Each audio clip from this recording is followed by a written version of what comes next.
যে মানুষটা শূন্যতা তোমাকে বিষাদভাবে দেয়, নিজের মধ্যে যেন একটা ক্লান্তি চলে আসে, নিজের প্রতি নিজের বিরক্ত জন্মায়, ভীষণ মন খারাপ হয়।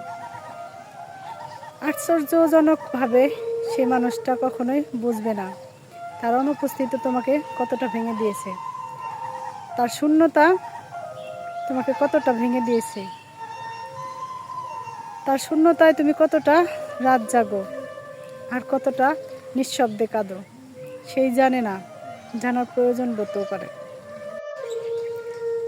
তুমি একটা সময় টের পাবে এই পৃথিবীতে কেউ তোমার মতো করে তোমার দুঃখগুলো বুঝবে না। তখন বুঝে যাবে তোমার আসলে কাউকে দরকার নেই, কাউকেই না। অনেকেই রাতে নিস্তব্ধতায় চুপচাপ কাঁদে, ফোনটা হাতে নিয়ে তাকিয়ে থাকে, কিন্তু কেউ কল দেয় না।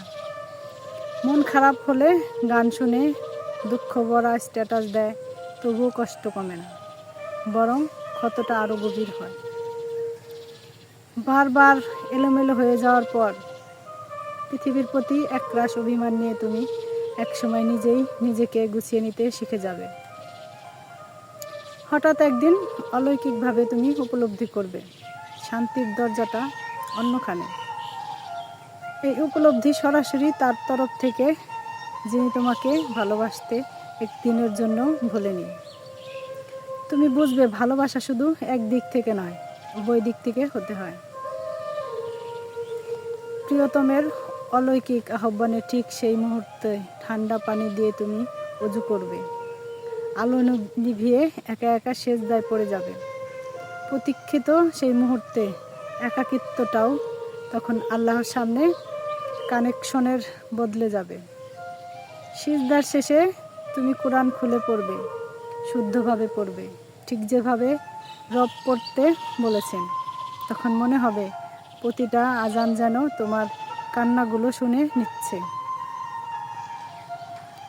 মনে হবে যেটা একদিন খুঁজেছিলে সেই শান্তিটা তো এখানেই ছিল।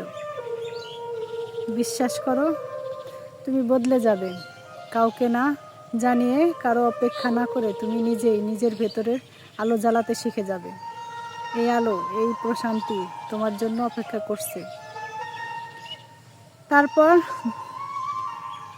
তোমার জন্য প্রথমে তার মন থেকে চাইবে হবে, তারপর কোরআনের কাছে ফিরতে হবে। এই প্রত্যাবর্তন তোমার নিজের জন্য, তোমার পরিবারের জন্য, একটি রহমত তোমার ঘরের জন্য। তাই কালক্ষেপণ না করে আজই শুরু হোক তোমার আলোর পথের যাত্রা।